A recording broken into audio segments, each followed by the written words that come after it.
Então vamos lá, recapitulando o que nós trabalhamos no bloco anterior antes de continuarmos, tá? Primeiramente, eu tenho a minha introdução, em que eu problematizei o tema, apresentei tese 1 e tese 2. Agora eu vou para o meu segundo parágrafo do texto dissertativo argumentativo, que é o desenvolvimento 1. Nele eu preciso desenvolver, explicar, fundamentar a minha tese 1 da introdução. Eu tenho que retomar a minha introdução e ver o que eu coloquei na minha tese 1. A minha tese 1 é justamente o segundo período da minha introdução. E nela eu coloquei o que está de rosinha aí, que o saneamento básico não é uma realidade em muitas comunidades e regiões brasileiras, porque ainda temos uma ausência de investimento público governamental. É sobre isso que eu tenho que falar no meu desenvolvimento e também comprovar.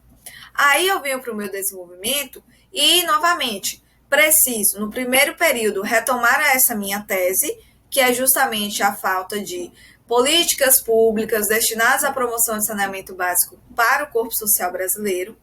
Na sequência, no segundo período, eu preciso comprovar essa minha tese e eu utilizo a citação da Constituição Federal para dizer que o direito de todo cidadão brasileiro é o acesso ao saneamento.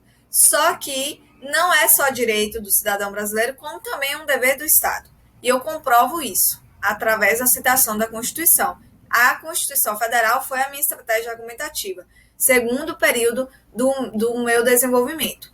E, por fim, eu fecho o meu desenvolvimento dizendo que o governo brasileiro ele negligencia o direito do saneamento que todo indivíduo possui. Negligenciar é a mesma coisa de dizer, ele é descuidado com isso, ele não toma as providências necessárias e cabíveis. E assim eu finalizo o meu desenvolvimento 1.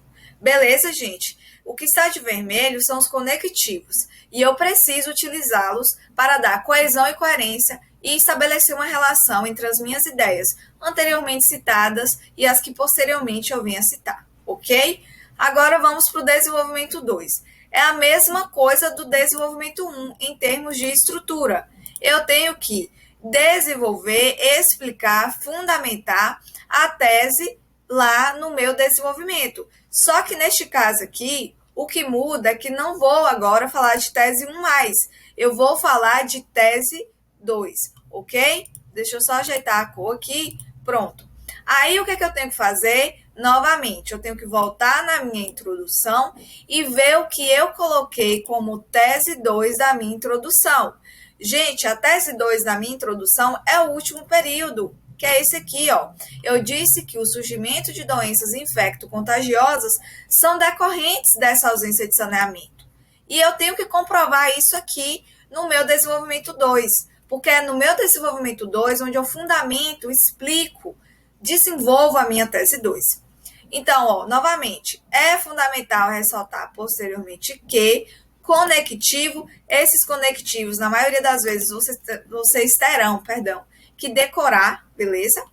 O contato direto com o esgoto e o lixo, assim como com a água contaminada, coloca a qualidade de vida das pessoas em risco.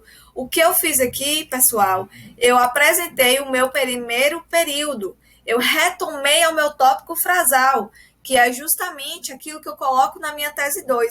Eu digo na minha tese 2 que o aparecimento de doenças infecto-contagiosas e o adoecimento da população são consequências da falta da ausência de universalização do saneamento.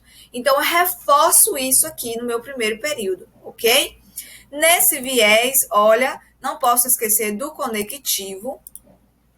O escritor brasileiro Monteiro Lobato, em seu personagem de nome Jeca Tatu, narra a história de um cidadão brasileiro que contraiu a doença do amarelão pela ausência de saneamento público em sua comunidade. Gente, o que eu fiz aqui? Nada mais, nada menos, eu apresentei o meu segundo período do desenvolvimento. Eu trouxe a minha estratégia argumentativa, que é a citação de uma obra literária, de um escritor brasileiro, que foi o Monteiro Lobato, em que ele utiliza o personagem Jeca Tatu na sua história, no seu conto, para dizer que o Jeca Tatu ele contraiu a doença do amarelão justamente porque no meio em que ele habitava ele não tinha acesso a saneamento básico. E eu trago esta alusão da historinha do Jeca Tatu para dizer que a mesma coisa acontece ainda hoje na sociedade contemporânea brasileira.